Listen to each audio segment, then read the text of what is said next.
Jo crec que hi ha un altre element que és fonamental, que en aquest moment a Catalunya falla d'una manera gran, d'una manera fins i tot estrepitosa, no? Que és la confiança. Si no hi ha confiança, no hi ha inversió, no hi ha consum, les famílies no gasten perquè tenen por del futur, les empreses no saben com aniran les coses, cal canvis de govern que generin confiança. Sobre la base de què? De baixar impostos i gastar més i reduir el dèficit? Confiança? Així es genera confiança? Miri, en absolut. Fent una aposta decidida per la formació i per l'educació i per la recerca, com s'ha vingut fent, com no han fet altres, com no s'havia fet mai, aquest sí que és el camí. Estic d'acord amb el senyor Mas, en aquest cas, quan parla de confiança. El problema és que la confiança no es fa amb una sortida injusta de la crisi. Voten la reforma laboral, aprovant retallades. Vostès es van abstenir, van propiciar la retallada d'en Rodríguez Zapatero el mes de maig. I jo crec que avui la confiança com l'aconseguim? Fent que la sortida sigui justa. Això què vol dir? Doncs invertint en equitat. Jo crec que s'han comès molts errors i que aquest govern tripartit ha incrementat el dèficit, l'ha triplicat, ha endeutat els catalans i les catalanes. Quan marxi el senyor Montilla hi haurà un deute de 5.000 euros per cada català i catalana. Senyora Camacho, vostè ha dit 5.000 euros per família és el que suposa el deute de la Generalitat. Exactament això és el que cada any els catalans, les famílies catalanes, pateixen del dèficit fiscal. 20.000 milions cada any surten de Catalunya i no tornen. Això sí que frena una economia. Els emprenedors i els treballadors són els que ens trauran d'aquesta crisi. No serem nosaltres sis, ni els nostres partits. Són els emprenedors i els treballadors. Ajudem-los. Emprenedors, creació d'empresa, catifa vermella pel valent que vulgui muntar una empresa avui dia a Catalunya. Jo li faria una proposta formal, una proposta de país. No és una proposta de govern, és una proposta de país. Anem junts per aconseguir el concert econòmic a Madrid. Convergència, Esquerra, i si vol iniciativa també. No, esclar. Però si no ens en sortim i ens trobem les portes tancades, comprometis a fer un referèndum d'independència a Catalunya. Si el problema no és si es fa o no es fa, si el problema és si el guanyem o no el guanyem. Esperi's un moment. Vostè està disposat a fer un referèndum per perdre? De veritat. Vostè sap quantes derrotes té acumulades Catalunya en aquest sentit? Vostè creu que hem d'anar a perdre i, a més, anar a dividir el país? El referèndum, en tot cas, si es fa, que potser un dia es farà, jo no li nego, perquè si som una nació i tenim dret a decidir no hi hem de posar límit.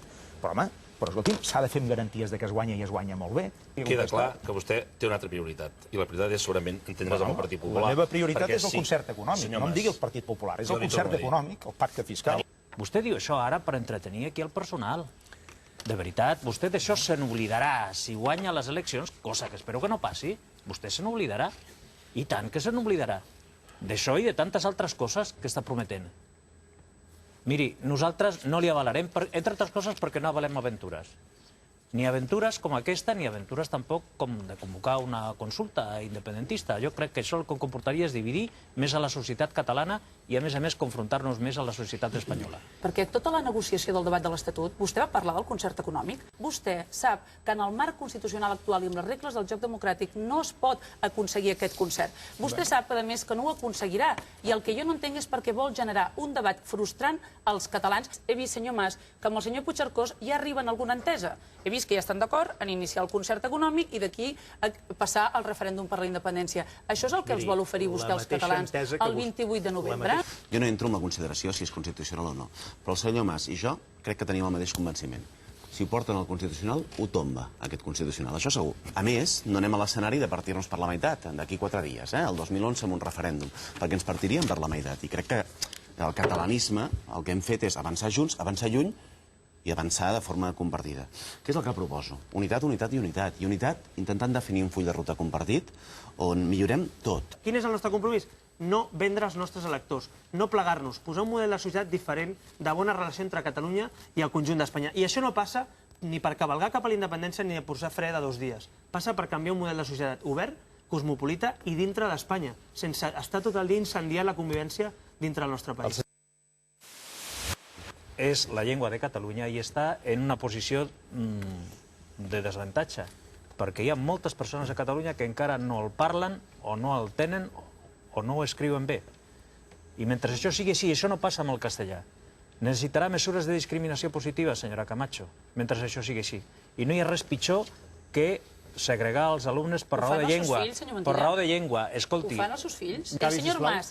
Mas y el señor Montilla legítimamente pueden llevar a sus hijos a un colegio en el que se haga en catalán, en castellano y en inglés. Nadie segrega nada. Yo he llevado a mi hijo en un primer curso a un colegio trilingüe. Les aseguro que no se les segregan las aulas. Lo hacen en catalán, en castellano y en una tercera lengua. Ese es el modelo, no para las escuelas privadas de este país, sino para las escuelas concertadas y públicas. Però des de quan vostè s'adreça a mi en castellà? Mai s'havia adreçat a mi en castellà? Yo me dirijo como quiero. I saben que no vull pel meu país? Que a Catalunya es parteixen dues comunitats lingüístiques com ha passat a altres parts de l'Estat. Vull que continuem sent un sol poble. I el seu model de segregació el que fa és que estiguem partits Hi en dos havia països. al·lusió. No es segregación, señor Herrera, no es segregación, es convivencia. Y es un modelo de convivencia.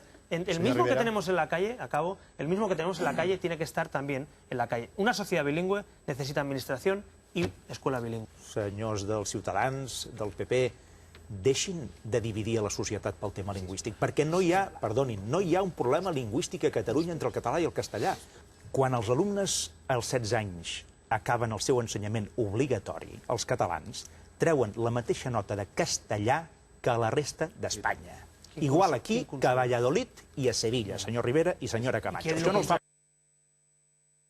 Quan un català es matricula a la universitat, una persona de Catalunya té dret a poder fer una pregunta a la classe en català. Per això hem fet un decret d'universitats que regula el català, per això hem fet una llei del cinema, per això s'ha fet un codi de consum, per això s'ha blindat la immersió lingüística per no segregar els alumnes en dos nivells, com vol algú. S'ha fet molta feina i hem canviat la tendència del català en aquest país. vostè deixa les portes obertes a pactar amb el Partit Popular. Vostè ens diu aquí que renunciarà a ser elegit president per activa o per passiva amb els vots del Partit Popular? Vostè no ha dit que volia governar sol. Sí. I vostè té dret a governar sol i nosaltres no? Però jo he dit que jo no acceptaré els vots del Partit Popular. Digui vostè això. Digui que no acceptarà els vots del Partit Popular. Ja sé que la seva gran pregunta de tota la nit és aquesta i que aquest és el seu minut d'or. I finalment, la seva gran pregunta. Vostè està preocupat pels nostres pactes amb el Partit Popular, de veritat? M'ho diu de veritat? Ho està? Doncs miri, està a la seva mà. Si de veritat està preocupat per això, si Convergència i Unió guanya aquestes eleccions i guanya amb prou diferència, faci vostè una cosa. Faciliti la investidura de Convergència i Unió i faciliti la governabilitat. Ho farà, senyor Montilla? Perquè d'aquesta manera no caldrà anar a veure el Partit Popular. Vostè simplement el que ha de fer és... Amb el programa amb el que vostè es presenta és un programa que de cap de les maneres nosaltres podem avalar. I el PP sí? Perquè és un programa de confrontació. I el PP sí? Ah, no ho sé. Vostè diu que vull pactar amb ells? Segurament el PP sí. Ah, sí? El concert econòmic? Sí. No, perquè vostè amagarà el concert econòmic el dia següent. Ja en tenim un altre. Tot apunta que aquí tenim, com deia, dos fulls de ruta, no? O es fa un pas endavant des de Catalunya i decidim des de Catalunya, i per això jo deia, li feia la proposta formal al senyor Mas, escolti, anem a aconseguir el concert econòmic, que tots els impostos que té Catalunya, i si no el aconseguim, fem un pas més en aquesta legislatura i decidim fer la consulta perquè el país decideixi. L'altre full de ruta, també n'hem vist aquí un petit tastet, és la reedició del Majestic. Que a partir del dia 28 de novembre necessitem un govern solvent, un govern fort, un govern sòlid, un govern que garantitzi la recuperació econòmica. Els catalans volen recuperar la confiança i, per tant, amb aquesta confiança el que necessiten és governs que tinguin serietat. Jo crec que el primer pacte que hem de fer és per la transparència i contra la corrupció. Nosaltres fa un any vam enviar una carta a tots els candidats fent múltiples propostes, que no ens parla només del patrimoni dels candidats ni del patrimoni dels càrrecs públics. Parla de les agendes, parla d'un registre de lobbies, parla de controlar les finances dels partits, parla de fer que la despesa electoral sigui controlada. Jo poso sobre la taula i em comprometo amb els ciutadans, molts d'ells que són votants del PSOE i del PP a les generals, que nosaltres no posem el nostre vot en venda ni a una investidura ni a pressupostos, que no trairem aquesta gent votant i models de societat contrari. Per això torno a demanar al senyor Mas un cara a cara. Ell no ha volgut fer dos, per no fer un en castellà. Doncs bé, li proposo fer-ne un en català, allà on vulgui i quan vulgui. Els catalans tenen dret a saber el que proposem de cares precisament al seu futur. I perquè no quedi la invitació del senyor Montilla sense respostes, si vostè vol fer un debat, vostè sap que nosaltres estem sempre disposats, tornin a la taula de negociació, el podem fer quan vulguin, fins i tot, si m'ho permet, si vostè el considera bé, ens podríem quedar ara mateix i el continuem. El Mas i el senyor Montilla volen que gravem el cara a cara. I els altres també? Manel, busca la directora, que té l'última paraula. Mas el volia fer immediatament i Montilla s'ha mostrat disposat a fer-lo entre demà i dimecres. Al final han quedat que en continuarien parlant demà al matí. Sentim un moment de la discussió. Proposes a l'última intervenció un debat sense que hi pugui haver debat sobre això, i jo et dic que sí i el fem ara. Sí, Endavant. jo proposo Compleixo el teu desig, dilluns, i el teu dimarts, objectiu. dimecres, va. Però per què el Escull, proposaves ara, escull, aleshores? escull. Però per què ho has proposat ara, aleshores, en aquest format? Pues per veure si acceptes. Ja te l'he Si haguessis acceptat, sí, seiem doncs aquí va, mateix. Vinga, va, seiem. demà, dilluns, seu al dimarts, mig. dimecres. Seu aquí al mig. Ens tens aquí tots dos. Jo disposat a fer-lo.